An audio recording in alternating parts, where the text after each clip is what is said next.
thank you so much for being a masterclass guest on Studio Class. I am thrilled to have you here and just ask all my burning questions to you. But I was wondering if you could kick us off by telling us a little bit about yourself. Sure. Thank you so much for having me. I'm really excited to be here to talk to you today. I am a lot of different things. I know this is a very voice heavy podcast, but I do a lot of different things in music, and I feel like they all relate back to each other and feed off each other. So I started out as a classical singer, and I morphed into being a composer, and then I started to be a choral conductor, and I teach quite significantly, I do a lot of teaching. So I do a lot of music education. I do some writing about music education, mostly about voice. And I do a lot of work helping students get into college level music programs and conservatories. So I am, I guess you can say, many things in addition to a singer. Yeah. Everything sort of relates back to voice, because obviously that's where I have my foundation, and the music that I write is all for voice. It's opera and art song and choral music. And, as a conductor, I'm working with singers, and everything is about singing, really, essentially. So I love that. I think that that's one of the reasons that I love inviting the guests that I do on, is usually that singing is part of us exploring so many interests in our life, right? Is that we've probably all been singing forever. It's part of how we relate to the world. And then it's also been the thing that has helped us explore the world. I don't know if you would characterize it that way or not. Very much so. Yeah. It was the gateway drug. So. The gateway drug. Yes, indeed.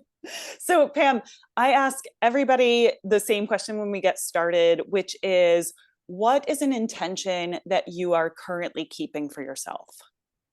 My intention right now is balance. Yeah. This is something that I think it's a very personal journey to find balance in your musical life and your musical life with the rest of your life. And I'm working hard to help my students find that as well. And I am really, I think that there's no one answer to how to find balance. It's very different for every person. But what I do know for myself is that I am not happy doing just one thing. And that has helped me to realize, I could become a really great just one thing, but I won't be happy. I need to be doing these other things. And I also have a family. I have a 3-year-old and a 5-year-old. And I need to have my time with them. I need to have my time making art. And my intention these days, 100%, is all about finding the balance, being able to do everything, making sure I feel good about doing everything. And anytime that I feel like I'm doing too much of one thing, I really explore that and pull back. And, and it does come in waves at times too. I was really, really doing a lot of composing, and then COVID hit and I just stopped writing music. Yeah. I think that time was really about me feeling like I needed to retreat to protect my family. And it wasn't about writing music at that time. So, there's just different things that happen that precipitate different changes going towards one thing or away from another thing. But it all comes back. Now I'm writing music again. And, now I'm doing a lot of ththings, so yeah, balance. Yeah, definitely my intention right now. Well, I love that. I'm wondering, especially when you're talking to students about this, what kinds of things do you help them see where they can recognize that they're getting out of balance or they're getting imbalanced somehow? Because sometimes I think we don't always catch it when we're like getting imbalanced or just feeling off of our game. So do you have a way that you check in with that, or that you help your students understand that ebb and flow for themselves?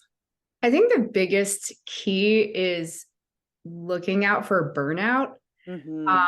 It's so easy to get burned out in what we do. Yeah. It's so easy to just go, go, go. And then all of a sudden you're like, I am miserable, like it's so easy to just find yourself in that trap. Yeah. And so I watch out for that in myself, and I watch out for that in my students, and I think the danger is feeling like you need to keep going doing something for no reason, Mm. and I think it's really important to sort of say, well, what actually makes you happy? Not what you think is making you happy, or what you think will make you happy due to some kind of construct of how you think you should be doing things, but Mm-hmm. what's actually fulfilling you at this time on all levels. And Right. I think that's a really important thing to recognize, just all the way around. And, sometimes it doesn't mean stopping doing something. It might just mean doing it differently, maybe doing it at a different time, maybe doing a little less, a little more of something else, coming back to it at another time. It just really looks different for everyone, but Mm-hmm. definitely, you know, um, for my students, like I really try to work with them on figuring out what it is that will make them happy doing. It's really easy when you're young to just feel like you want to be a singer, you want to just be a performer, and Yeah. it's really hard to explain to people that when you go to be an adult, like it's just, sometimes you need to do other things as well, or sometimes you need to find different ways to do that in the way that not necessarily the way that you thought you would do it. Mm-hmm. And I try to make sure, my goal is for my students to be happy with what they're doing, to feel good about themselves, to Yeah. feel like they're meeting their own expectation of success, not anyone else's. Yeah. And I'm trying to do that for myself too. So, Right. and of course, and it looks different for everyone. So that's Exactly. Exactly. I think I agree with you so much because I feel like the checking in about what you're doing and whether or not that's the direction you want to continue going in your life at that point in time can feel so seductive to keep doing maybe the idea that you had 5 years ago, 10 years ago, right? You're just like, I don't know, we put our blinders on, we're hustling. I'm wondering if you could talk about an experience or a time in your life where you felt like you've recognized that your goals and your dreams kind of opened up to include other things. Did that ever feel like a loss to you, or did it feel like a natural evolution? Because I think that's part of the part where we go, well, and then I just made this choice to follow this goal instead, and it was never scary or hard or sad. Like, yeah. Yeah, I mean, definitely. I mean, a lot of so many times. I mean, it's kind of been a theme, I guess you could say. I mean, the one of the things kind of more recently, like, so I had a production company. I did some, I produced some concerts that were new music based. Yeah. And I tried to incorporate a lot of premieres, a lot of work by underrepresented composers. And, I also had this overall vision to have it be something kind of spiritually meaningful in a more general sense, not in Yeah. any kind of religious sense. And I worked with this company, Guided Imagery Opera, that no longer exists, but we did, really, really cool festival with them. We were Yeah. doing this work with sound healing and integrating new music into yoga and Yeah. creating guided imagery opera, like actual opera that you would do as like a meditation. Yeah. And I was really proud of the work that I was doing. I mean, I felt really good about the product that I was Yeah. producing. But there was definitely a place where I sort of just hit a wall with it, and I wasn't really sure why. And I think that very soon after I sort of stopped doing it, I started really kind of getting these explosive amount of opportunities as a composer. Oh, yeah. It really made me see, I was like, I think I actually wanted to be composing. I don't think I actually wanted to be producing. Yeah. Like, I think what was happening was that I had this idea about bringing artistic vision to life, and I thought that I could achieve it in this way.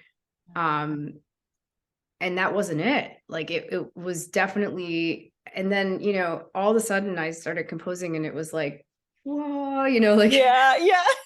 all these things, good things started happening, doors started opening up, and I felt like, wow, I was actually trying to be a composer, but I just didn't have, I don't know, the courage, or I wasn't feeling confident about myself as a composer to really put my voice forward. So I was trying to support other people's voices and get some kind of artistic gain from that. And that wasn't it at all.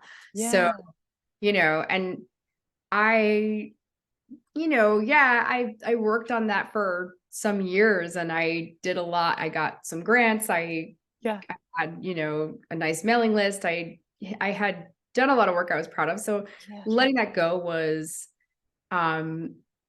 it felt a little sad, but I don't know. It just felt like a natural progression too. So it wasn't so bad. I was like, hey, like I actually don't like producing. Surprise. Yeah.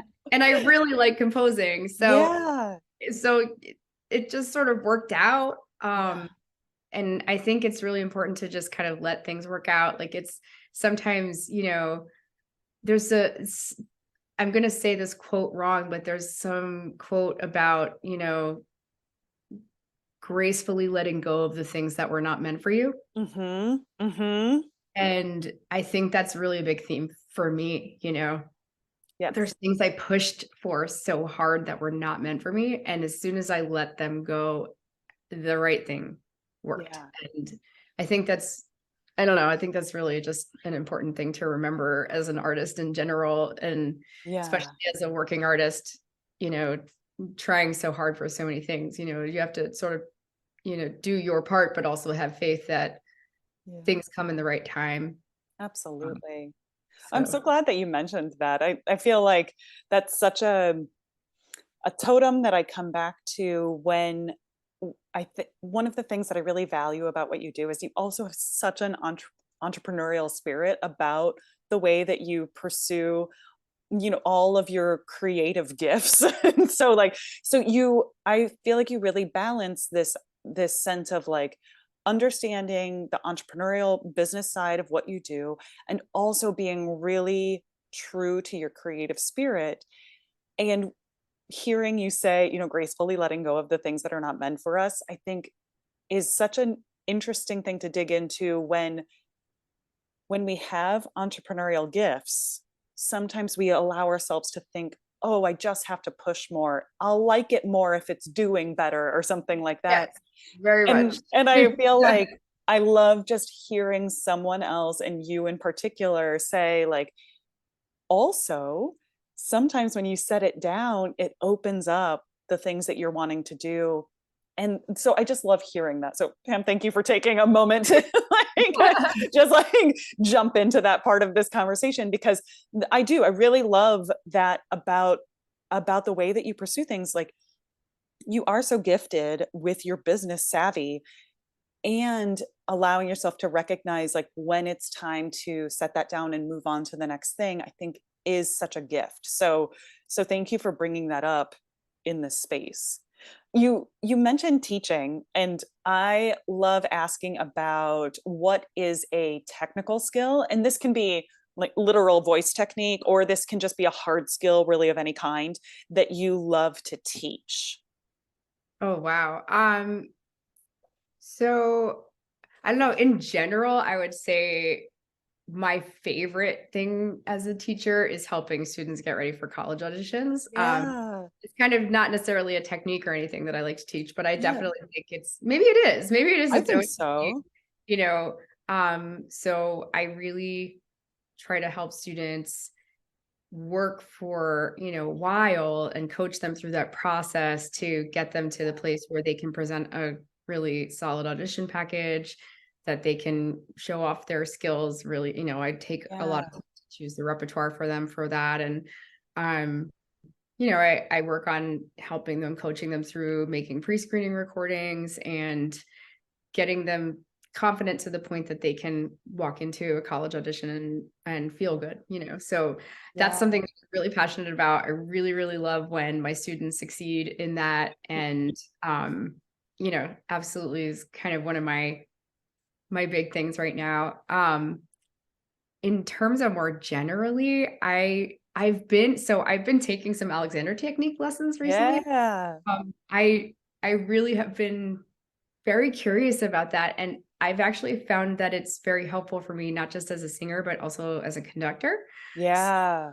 yeah, I'm really that's something I've been integrating a little bit more recently into my lessons. I wouldn't say it's something that I'm really passionate about because it hasn't been something I've had with me for a long time. Yeah. I've known about it for a long time, Mhm. and I've had bits and pieces of it here and there, and I think I was very resistant to it always for some reason. And I don't know, I felt like it was its own kind of world, and you had Yeah. to really go all in. All in, You're you like, weren't, listen, I'm already full up. I yeah, cannot add this to like, yeah. I totally get that.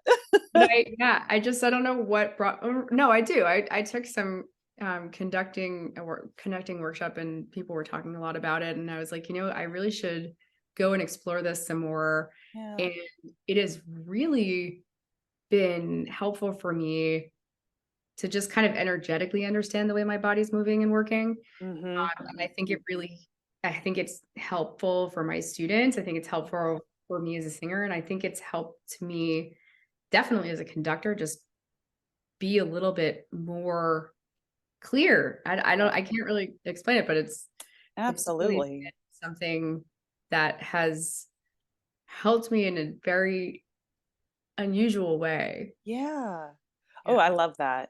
I think I think a lot of people can relate to that, like, oh, well, if I'm going to think about this, then I have to, it's going to be a whole thing. But really just allowing that to come into your life and taking the benefits that you can incorporate as you're going. I mean, we do that in so many ways, right? We're all learning, we're all still growing. Yeah. I was wondering if I can go back just a little bit, Pam, when you were, I know that we've got listeners that are thinking about college auditions, and I was hoping that you'd just kind of unpack that a little bit more. What are some of the common things that you think that students bump into, or they're maybe not as aware of when it comes to college auditions, that our listeners could gain a little bit more insight so that they feel even more confident going into that process? Yeah, so I would say the biggest thing to be aware of is the timeline. Mm, And I think that's something that is really hard to understand if you have not had any prior exposure to private lessons or this world. So, yeah. my most successful students in this will have studied with me for 3 or 4 years Yeah. before their auditions. Mhm. Um, can you do it in two? Sure. Can you do it in one? Maybe. Yeah. Yeah. But I would say it's really important to be aware of the fact that you should be working with a private teacher from, earlier on. Yeah. Um, and really the thing with that is you're building technique that Mhm. takes time to build. So Yes. it's not something that you can cram. It's not something you can learn overnight. It's something that just takes time. Yep. You can go to the gym once for 10 hours, but you will not expect as if you go to the gym every day for a short amount of time. So Right. um that is kind of the biggest thing I run into. I do get a lot of students coming to me a little too late, Mhm. and Mhm. like I can help you, but only so much. Yep. Um, and then even the timeline within the year of the application process, Yeah. because a lot of people are not aware that pre-screening recordings are typically due December 1st, right? Right. Right. So that means you need to have your audition repertoire in good enough shape to record. That means it's memorized. That means Yep. it's performance ready. That means you've Yeah. really practiced it in front of an audience. You need that ready to record at least a month before that, if not longer, because all the time what happens is people are like, oh, I'll record it in November, and then the sicknesses start and everything falls apart, and then they make a recording we can't use, and they have to try to fit one in somewhere else. So I always say to people, I'm like, have your repertoire ready at the end of the summer. Start doing some recording sessions like in September or October. It'll make everything much less stressful. So, and yeah, I think it's really, the timeline is so important. And your auditions can be as early as January or February. So, you really have to have all of that stuff in working order. You want to live with it. You want to have it in your body for months. Yeah. You want to be able to roll out of bed, just walk onto a stage and sing it. You want to know it that well, that you don't feel uncomfortable about anything, that everything feels really good, that it's integrated, that you can perform it, that you can be really energetically engaged as a singer. So yeah, I think the timeline is absolutely the thing that I wish more people knew about, and that I can't stress enough how important it is to start early. And even just for, like learning and growing, you don't want to have your audition repertoire be the only stuff you ever studied. You want to have a nice amount of music that you go off to college having learned. It's so many things are so important about starting early and just getting exposed to more music, more performances, more singers, more everything. So absolutely. Start young. Yes. Get out. And also just like having a voice teacher relationship is usually can be so positive at that point in your life. So it's like, everybody go study with somebody. Absolutely. It's so good. Pam, are you usually having them prepare? Is it still kind of like 4 to 5 pieces, or maybe less than that or more than that? I remember like grad school auditions, like certain schools were like a whole 10 pieces and like all these different things. And so are you kind of having them do standard singing languages, kind of like certain, all of that kind of stuff? It hasn't changed that much really from when we did it. So it's still, for undergrad, it's still like 3 to 4 pieces.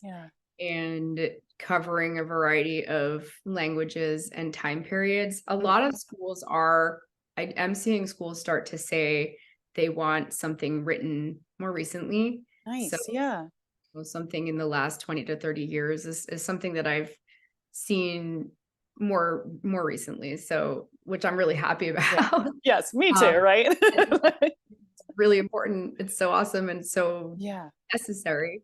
To make sure students are aware of that world. But it's still very standard. It has not changed a lot. You're still going to have, something from the traditional Italian repertoire that you would teach high school students. And, you're still going to have an English art song, and, potentially a German, shoe piece or something like that. It hasn't really changed all that much. And I think, that's helpful, but it's also calls for some creativity, because you don't want to get stuck teaching, or you don't want to have students singing, I should say, the song that 50 other people are singing. Right. Well, and anytime we go into an audition, we want to be distinguishing ourselves in a way, oh, Pam, can I tell you one of my most embarrassing stories about auditioning was, I don't know why I thought that this was the case, because I also had great voice teachers, but I for some reason I was convinced going into grad school that I should be auditioning with pieces that show the things that I wanted to work on, rather than like what I was doing really well or something like that. And so I was like, I don't, you can just, I mean, all my listeners, I'm like, this is, yep, this is my case of me being stubborn AF all the time, probably. Is like, I'm sure my voice teachers were like, Megan, no. Like, but, but I feel like so helpful to kind of hear that when we're going into auditions, even for educational and training experiences, we want to show them our best, right? We Yeah. want to show them like our most prepared, our, you know, like that kind of stuff. So I'm sure that that's something, because you're helping them with the timeline, you're really helping them understand, like, we're trying to show them our best, not Yeah. necessarily like this is what I'd want help with, and so don't follow my example. Yeah. Like, Yeah. So yeah, you definitely, yes, absolutely. You know, and that's its own thing too, you know, making sure that I'm choosing pieces that show off every one of my students yeah, and show off their strengths. yeah, And maybe don't show their weaknesses or yeah. things. I was like, they're gonna know anyway, Megan. You don't have to Yeah. like, you don't have to telegraph it for them. Yes, exactly. They're gonna find out. But I think it's also, I mean, something too that I should say too is that everyone does find their place, right? Yeah. So if you came to me a little bit late and you work really hard, you know, maybe you won't get into the Reach school, but you will get in somewhere and it will be the place that will meet you where you are. Exactly. You know, and I think that's important to just say too, because not everyone has the opportunity to have lessons all 4 years of high school. And, you know, some people, you know, by no fault of their own, just don't discover it or don't have access to it for whatever. So I think, you know, there are, you know, students that go to college for music and they can't read music yet. And they learn their freshman year, you know, and there's a place for them too. And there's classes for that, you know? So I think it's, you know, I want people to know, I really do truly believe my students all end up in the place they were meant to end up in. And, you know, and even when I'm writing my letter of recommendation for them, you know, I will say something about that. Like, I think this student will do best in this kind of environment. If that's something that you offer, this would be, you know, where I think they will do best, you know, and a school might look at that and say, well, that's not us. And okay, you know, so I think there is a fit for everyone at whatever level they're at. But, Absolutely. you know, if you really are shooting for a conservatory, then yeah, you might need a little more time in there. But there are plenty of schools, there are lots of programs, there are some really great gems of programs. There are fantastic voice teachers at schools that are not as well known. And that is, of course, the most important thing. You know, you really want to go to a school for your teacher. And I can't stress that enough to my students. I'm like, hey, you know, like, look at this school. I have this colleague over here. She's awesome. Every single student I have heard of hers is flawless. Like, maybe you should check that out, you know? So I say the same thing. You know, I always want people to end up where I'm like, where do you think that they're going to be on your team? Like, be in a studio where somebody cares about you, right? Like, I just really want that. Like, I want you to have that experience, and I promise you that being somewhere where people are like paying attention to you is better than whatever you think the fanciest name is on your resume, because you will get all sorts of opportunities when people think to connect it to you, right? If they're like, oh, this is perfect for this student, you know, just, that's something too, like I try to tell my students, because I know what's going on, you know, like, I know what's going on in these schools. I know which ones of the schools are accepting 5,000 singers and have like one small main stage production, you know, like everybody knows. Yes, So, absolutely. like, like I that's 100%. You know, students need to be in a place where they have opportunities and where they get noticed, where they have stage time, where they get to explore all the things they might want to do in addition to singing musically or otherwise, where, you know, just yeah, like you said, they're getting attention. People are thinking about them, and it's so important. It's such a, pivotal time in your growth as an artist that you really want to be in a place where you can actually do something. If you go somewhere and the first time you get on a stage is your senior recital, that's not good. That's not good. Also, I don't know, Pam, can you also relate to like sometimes people will tell me like how hard they have to fight for a practice room, and like thinking about certain schools where you're like, oh, I always got to pick the nice practice room, like wherever, it's like, do not discount certain like benefits or resources that you get at certain places because it's more available to you, right? Yes. Stuff like that, where it's like you could literally practice on the concert hall stage whenever you wanted to, or something like that.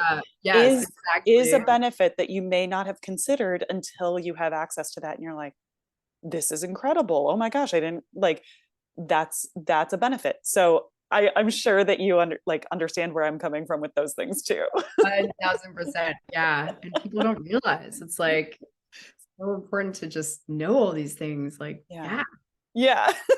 So that's why I love having these kinds of conversations too, is just like, is the more that we talk about them, and then just people can like pop in and hear more of this kind of like, oh, here were some benefits that I didn't know about until like afterwards, or pass it along. This is the kind of stuff that you can't catch until you're talking to people who have spent more time in their career kind of figuring stuff out along the way and all that kind of good stuff. So speaking of figuring things out along the way, I love micro actions. Micro actions are always like that, distill it down to its most basic action, right? It's not the whole thing. It's not a mountain of stuff to do. It's like, okay, how do I bring this down to one thing? And I know, my example for this is always like, a micro action is not write the grant, because the grant is like a million parts, right? So a micro action is like, finish the budget for the grant. So I was wondering if you could tell us a little bit more about a micro action that you feel like has been impactful in your own life or career. That is actually interesting. I think actually writing, again, it's kind of comes down to a timeline for me. Yeah. But, I love this as a through line. It really helps me to, I mean, it also has a certain degree of futility, because we plan, God laughs. Right. But I always write a plan for my year, and I write down what I need to, especially if I have a larger project going on, like what I need to accomplish within each month. Yeah. And what, then breaking it down even further, like what do I need to do week to week to make that happen? Yeah. And that makes it, first of all, like less intimidating. And also, second of all, gives me kind of a plan, So I did opera works with Ann Baltz, and she taught us to do like these kind of 3-year plans that were very, very detailed. Yes. And I really, really love that. But of course, like I said, it's kind of like, I feel like sometimes when I write things on there, it's like, that's the guarantee that it will never happen. It's like, a way where you just see those things go by. Right. Right.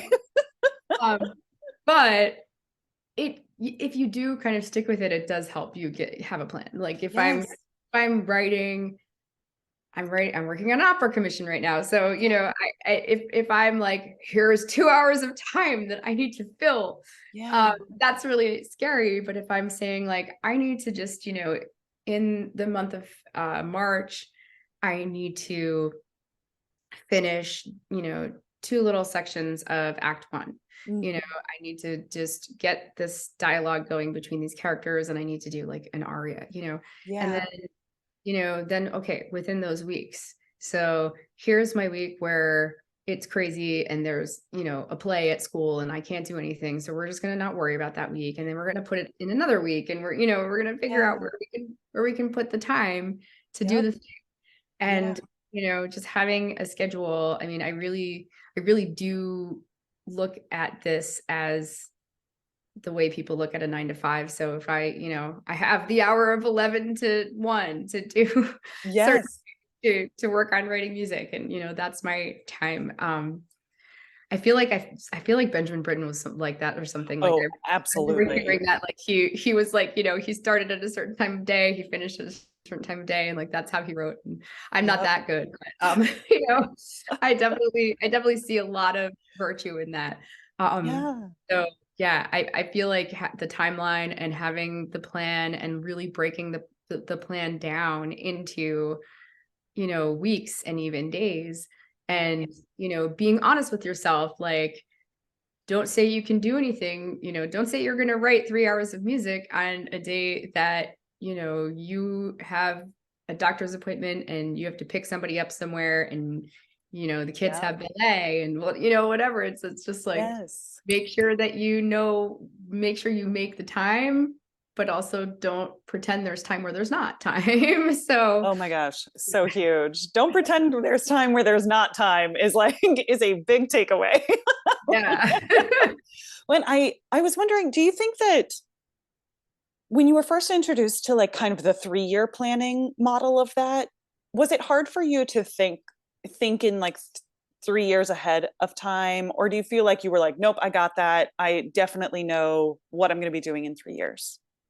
um that's a good question. I think it was not hard for me to think about what I wanted or where I Mm-hmm. wanted to be. Mm-hmm. It's hard for me to understand how to get there. And I think that's still a little bit of a mystery. I do think that one of the things that I really took away as a very aha moment from that was actually allowing yourself to have those things. Mm, Um, because I think that's kind of a big part of it, for me anyway, like yeah. saying that I wanted a certain wanted to be performing with a certain ensemble, or saying that I wanted to have a certain composition of mine be presented by a certain ensemble or something like that. Yeah. Um, I had to really actually do some soul digging to Mhm. really realize where my mental block was with it, because I think that was a big hindrance to finding out how to get there. Yeah. And when it's right and when you're ready, it feels obvious. Mhm. So Mhm. I think that's something important to kind of remember. If it doesn't feel obvious, you just might not be ready. Mhm.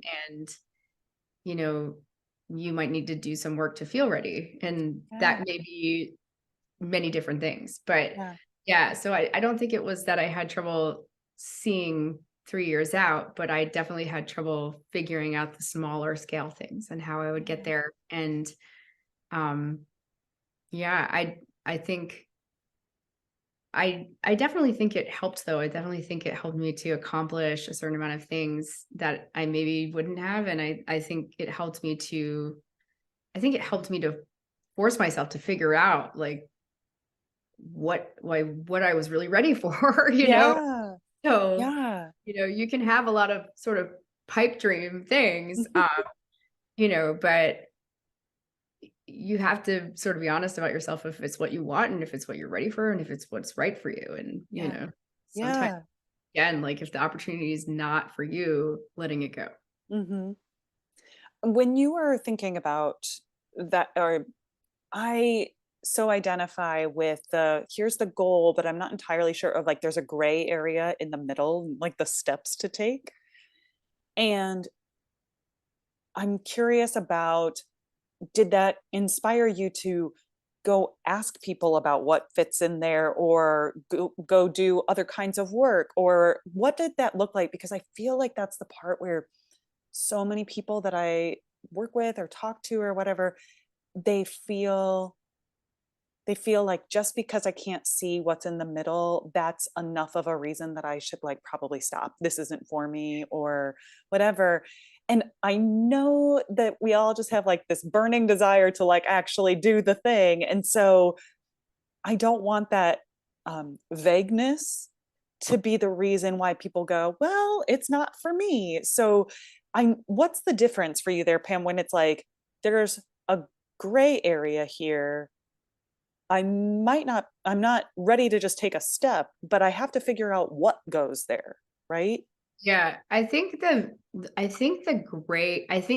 really comes down to reflecting back on yourself about the gray area. Yeah. I think that this is for me, Yeah. I think that when I couldn't figure something out, Mm-hmm.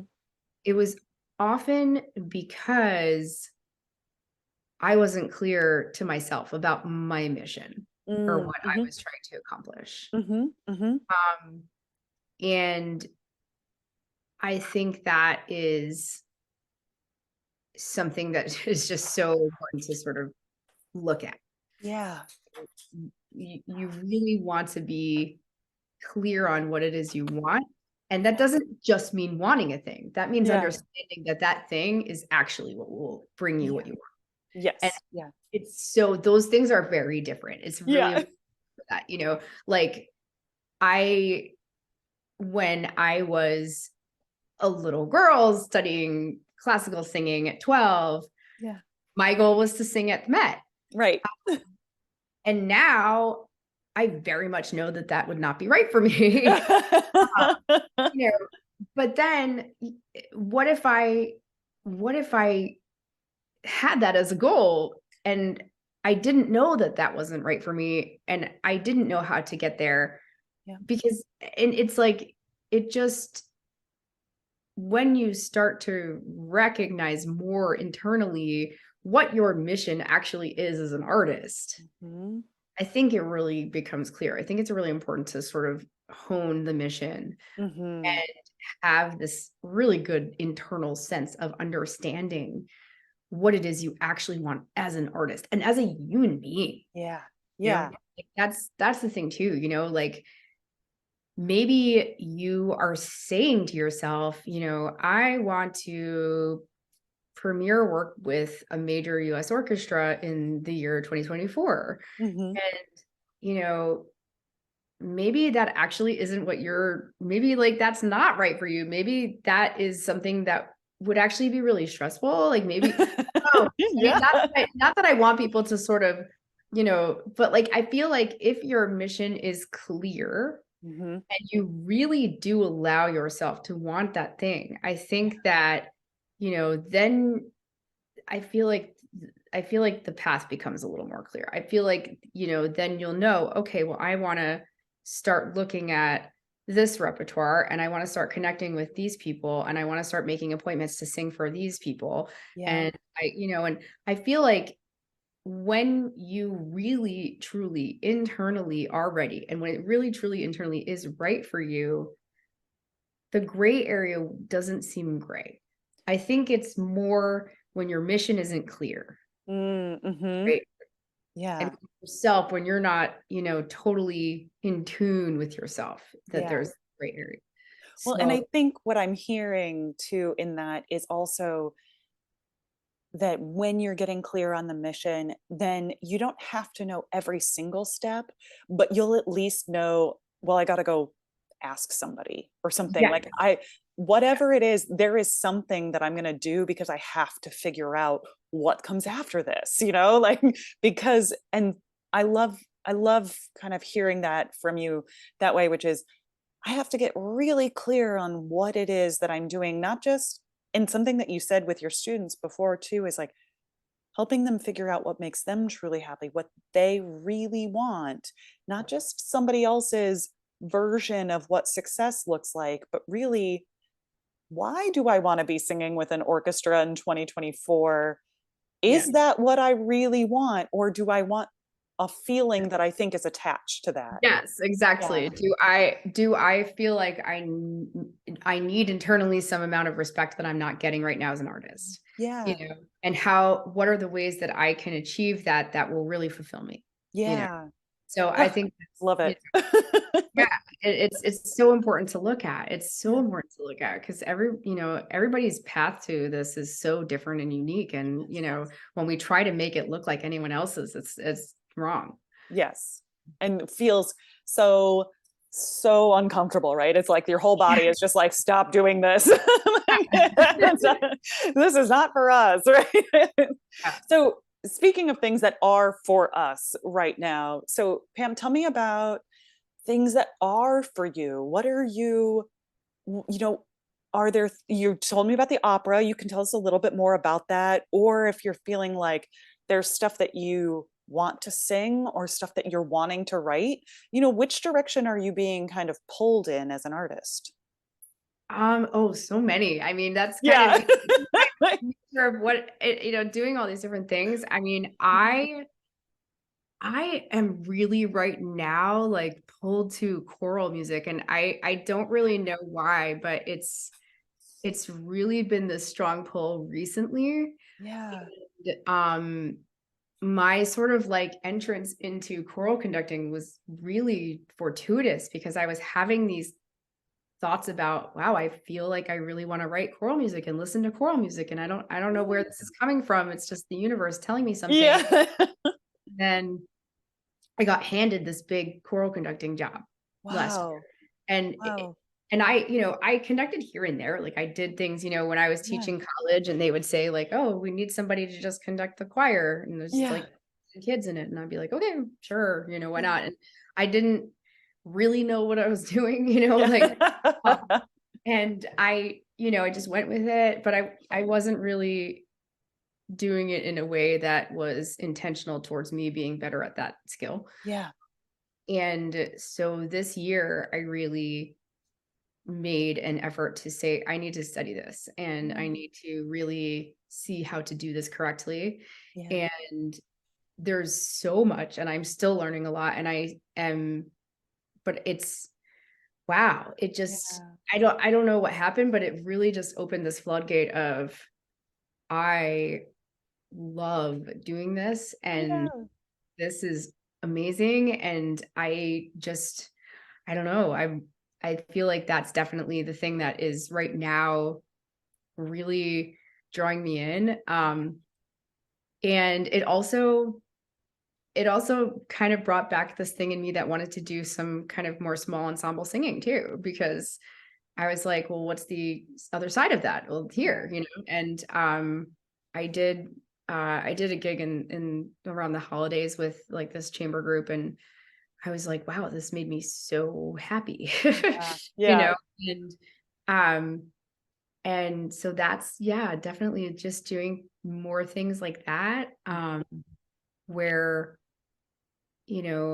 just kind of this ensemble work is just really, really pulling at me right now. And that's definitely something that I am wanting to do more. I really, one of my big goals for this year, I do want to keep studying conducting. I want to get better at that. Yeah. I'm now conducting another ensemble that So is, great. it's really cool. I love it. I'm kind of like, wow, I could do this I could have more fun with this. I could really explore this some more. And I also like, even in my opera, I'm like, I really want a chorus. I want a big chorus. I want to really start writing for this group. And so I think that's kind of the overarching theme of what's drawing me in, Yeah. what's really sort of what I feel like the universe is telling me to do. Yeah. And we'll see where it goes. I literally like never would have thought that this was something I would be into. I I don't know. I kind of, when I was singing in choirs, as a student, and I felt like I was such an invisible cog in a wheel. And Yeah. I don't think I really felt anything from it. And now I'm feeling totally different. So it's strange how that is. Yeah. So I don't know, but yeah, I this is where it is. I wonder if you feel as I had a slightly different experience with like some really formative like choral experiences in my background. And I'm curious because pandemic like really hit me strongly, and like I really just want to sing with other people again. Like Yeah.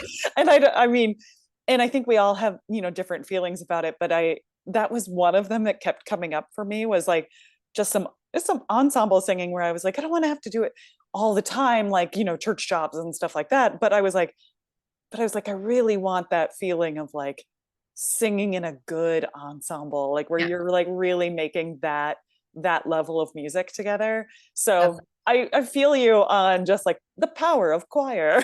yeah, Like, totally. yes, and I love that you're like that. It's not only have you thought about this in your singing life, but also you've pursued this as a conductor. You are pursuing this as a composer. You're allowing this to kind of flow through all of your different modalities, and really just, and it could be just one or it could be multiple of them, but you're letting yourself explore that. Because you have different modalities, it can show up in each one of them in its own beautiful way. Yeah. Yeah. Thanks. Yeah. So, Pam, we're kind of coming to the end of our time together, which is the worst. I just want to talk to you forever. But I was wondering, can you tell us about something that you're curious about? And this can kind of go beyond, we've been talking about conducting and bringing more of that into your life, but this can even be, a non arts thing if you want to. But it's just that I think that being curious is such a superpower in today and the time that we're living in. It's just like really being thoughtful and wanting to find out more and learning and stuff like that. So is there something that you're curious about these days? Oh, wow. About a million things. Yeah. So I would say, and I don't know if this is necessarily relating even to music or singing, but I'm really curious about AI technology. And Yeah. I I definitely think that, so okay, this is going to be a little bit of a large philosophical thing. Yes.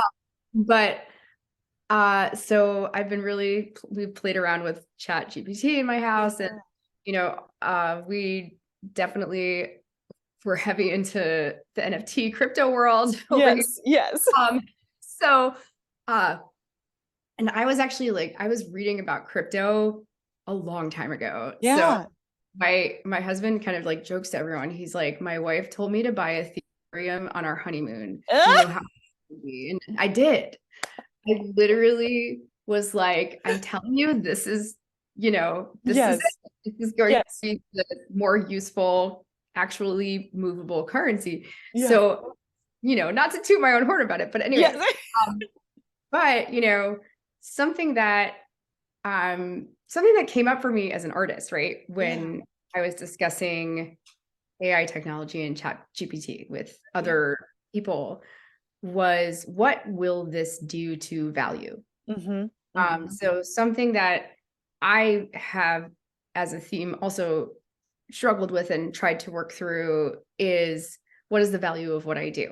Mm-hmm. We live in a really market related society. Everything that we do, it only seems to have as much value as it relates to its marketability, its ability to generate money.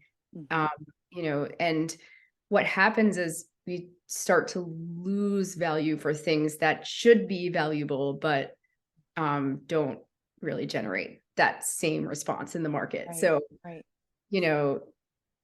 The arts and liberal arts educations and literature, things, things that we know that they enhance our experience as humans. We know that they bring something very powerful to our lives. We greatly enjoy consuming them. Yeah. And yet we have that, there's that distance from, their ability to generate money. Right. So I am curious about how AI technology will affect our understanding of value.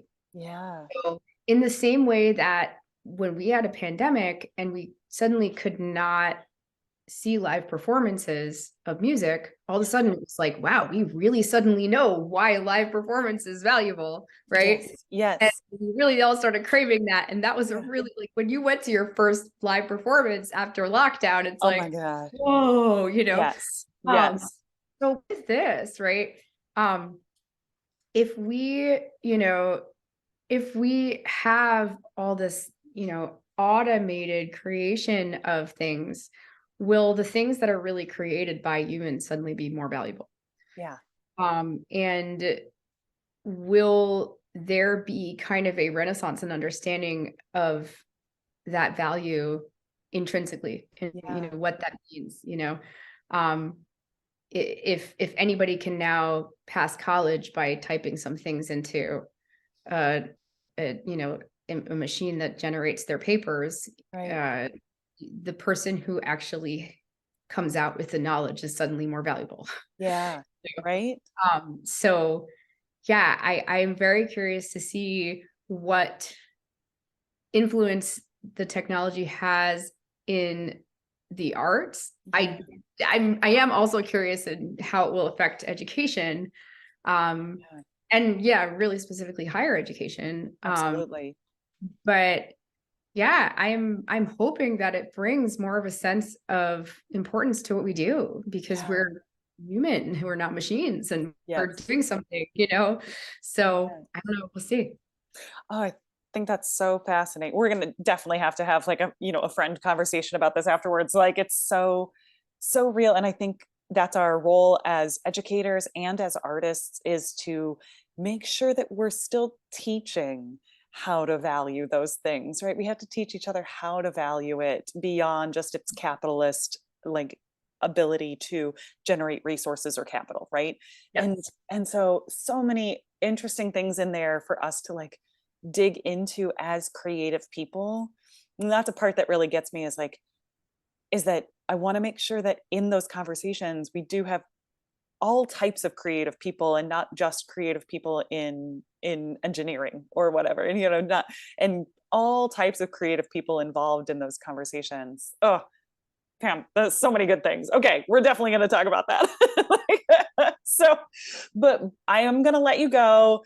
Before I do that, can you tell the people, tell the listeners where to find you or interact with you online, so maybe they can find out more about your scores if they're interested in looking at your pieces or hearing you perform or hearing your ensemble? Where should they be looking?